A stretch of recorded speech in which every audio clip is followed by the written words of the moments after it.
Здравствуйте, меня зовут Наталья, и сегодня я хотела поделиться с вами о том, как я получила спасение.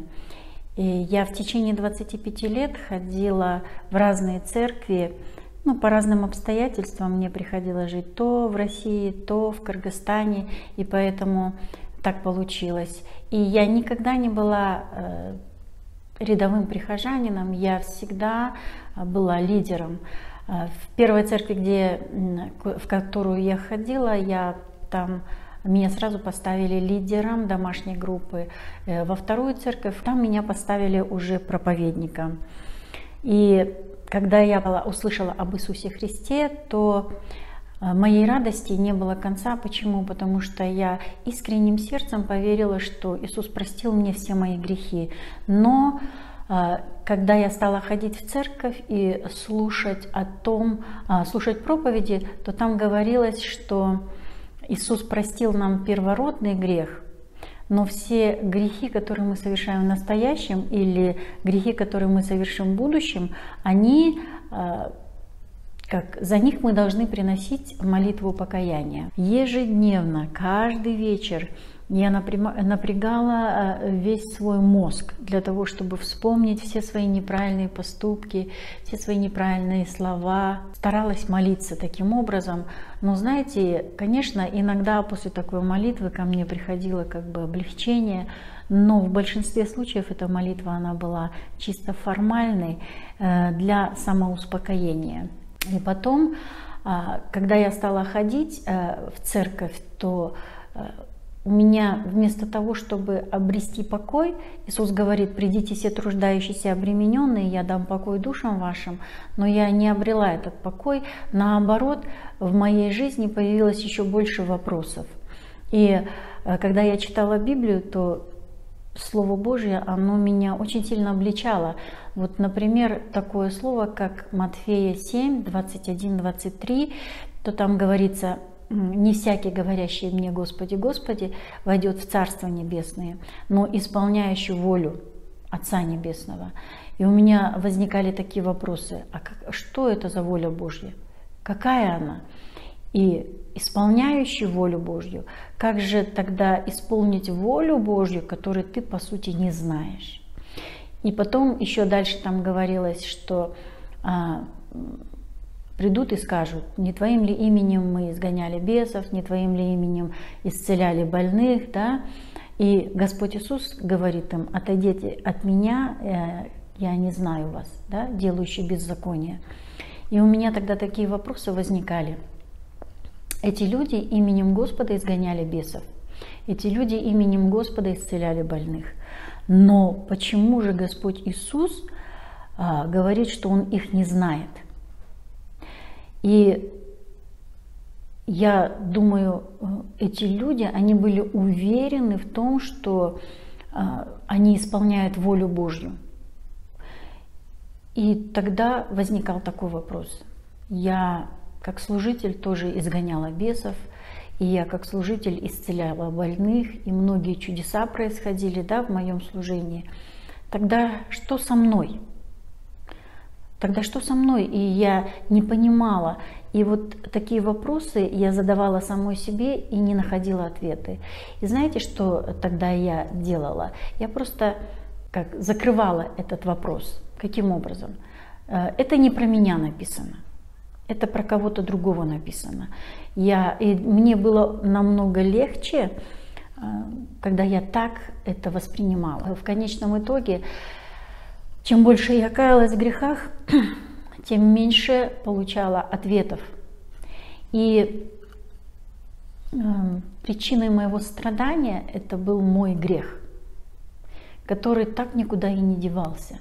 Хотя Господь Иисус, Он пришел для того, чтобы нас спасти именно от греха. И из-за этого бремени греха я действительно сильно страдала.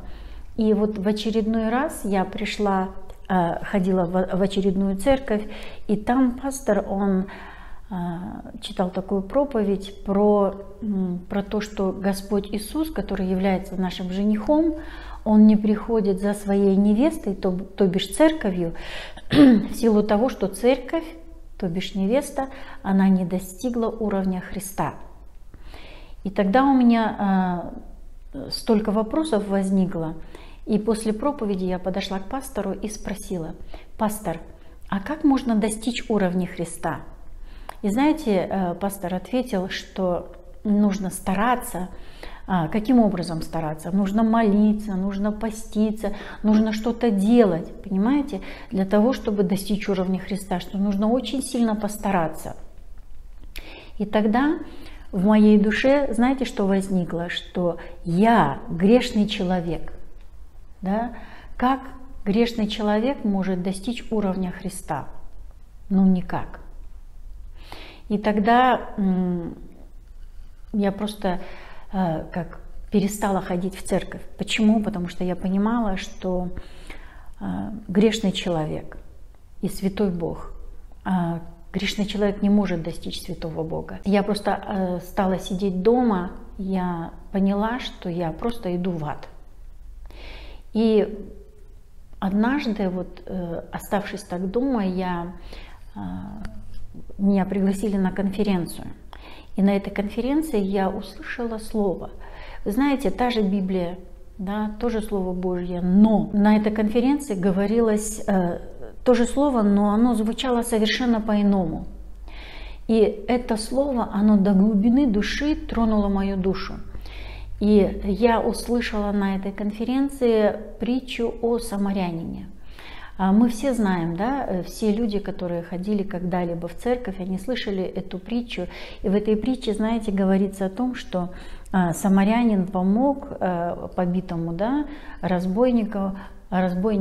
И что этот самарянин, что мы должны быть как эти самаряне, как этот самарянин, и помогать другим, и таким образом служить Богу. Но на этой конференции я совершенно по-другому услышала это слово. Самарянин – это никто иной, это сам Иисус Христос. А побитый разбойниками, брошенный умирать – это я, это моя душа. И получается, что закон меня осудил. Закон, который я пыталась столько лет соблюсти, он меня уже давно осудил. Почему? Потому что закон нельзя соблюдать наполовину, не на четверть, даже на 99%. Закон нужно соблюсти на 100%. И если я сегодня согрешила, завтра я пытаюсь закон этот соблюсти, то я все равно пойду в ад. И грех меня побил. Грех меня ограбил, грех меня побил и оставил умирать. И вот тогда приходит самарянин. Это Господь Иисус. И там еще говорится о левите и о священнике. Это, я так поняла для себя, что это религиозные деятели, которые, видя погибающую душу, они не могут ничем помочь этой душе. И они просто проходят мимо, потому что помочь душе может только сам Иисус. И что сделал самарянин для того, чтобы спасти погибающего, побитого разбойниками? Что он делает? Первое, он смилостился, там написано, сжалился над ним. Второе, он возлил на него вино и елей. Третье, что он сделал? Он посадил его на осла. Да, потом он привез его в гостиницу, потом он доверил его хозяину гостиницы, заплатил 2 динария, там написано, и потом пообещал, если будут еще какие-либо издержки, то он и это оплатит, когда вернется. Вы знаете, это моя душа. Моя душа умирала. Иисус меня поднял, пролил за меня свою кровь, то бишь вино. Потом Духа Святого, да, даровал мне, это елей, посадил на своего осла. Понимаете? И он сам привез меня в церковь, и он доверил меня своему рабу Божьему. И как заплатил за меня 2 динария, и еще пообещал, если будут какие-либо издержки, он это заплатит, когда придет заново. И для меня это было таким удивительным словом. Получается, для моего спасения я не сделала абсолютно ничего. Абсолютно все сделал только сам Иисус Христос. Я всю свою жизнь сражалась с грехом, но я проиграла ему. Почему? Потому что меня учили, что грех, он прощается посредством молитвы покаяния. Но грех, получается, что мое спасение теперь зависит от меня. Почему? Потому что возмездие за грех – смерть. Если за грех смерть, то теперь получается, если во мне есть грех, если во мне есть тот грех, за который я еще не исповедовалась, как мне говорили, что меня простят за этот грех, да, Бог простит мне этот грех, то значит, если я не покаялась за этот грех, то я иду в ад. Грех, можно так, знаете, вот, подвести итог. Грех – это смерть. И нет ни одного человека, который победил бы грех. Нет ни одного человека, который победил бы смерть. Понимаете? И теперь я все время сражалась с грехом. Но я проиграла греху. Но мне не нужно было сражаться, потому что Иисус полностью заплатил за мой грех. И теперь есть такое слово в Библии: познайте истину, истина сделает вас свободными. И у меня все время был такой вопрос: от чего Господь сделает меня свободной? Но знаете, познайте истину, истина сделает вас свободными от греха. И еще Господь всегда, в Библии говорил, да, все придите, все труждающиеся и обремененные, и я дам покой душам вашим.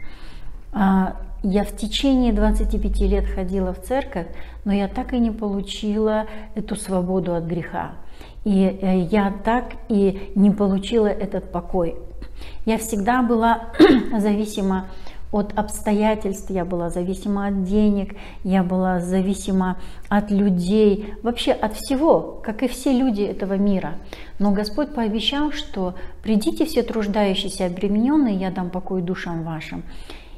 И когда я пришла к Богу, когда я получила абсолютное прощение своих грехов, знаете, что произошло? Я вошла внутрь Христа. Внутрь Христа. Что значит быть внутри Христа? Войти в мир Бога, где нет абсолютно никакого греха. Это мир без греха. Это быть внутри Христа. Многие сейчас говорят, что они во Христе. Но они все время до сих пор говорят, что они являются грешниками. Но вот я во Христе. Что это значит? Я хочу немножко это разъяснить. Во Христе нет проклятия. Во Христе нет болезней. Во Христе нет слез, отчаяния. Во Христе только мир, покой и радость. Потому что Иисус является господином субботы. И я вошла внутрь Христа. Каким образом? Вот в Писании есть такое место, где апостол объясняет, что замужняя женщина, она привязана к своему мужу. Каким образом? Законом замужества. Точно так же я была привязана через закон греха и смерти, да? Я была привязана к сатане. Теперь там написано: но когда умрет муж, тогда жена освобождается от закона замужества. Что произошло в моем случае? Я умерла для греха. Каким образом? Я сораспялась со Христом, и я вместе с Ним умерла на кресте для греха. И теперь я мертвая для греха, а жива для праведности. И теперь я не в Адаме грешном. В Адаме все умирают, во Христе все оживут. Почему? Потому что в Адаме все грешники, во Христе все святые. И только тот, который имеет чистое сердце, только тот, который не имеет греха, он может быть сокрытым во Христе. Только он может быть во Христе. И теперь я абсолютно осознаю, что я являюсь дочерью Божьей. Потому что в Евреям 10 глава, 14 стих так написано: «Ибо Он одним приношением навсегда сделал совершенными, да, освящаемых». Кто Он? Это Иисус. Он навсегда одним приношением. Ему не нужно дважды умирать на кресте. На кресте Иисус простил мне все мои грехи прошлого, все мои грехи настоящего и все мои грехи прошлого.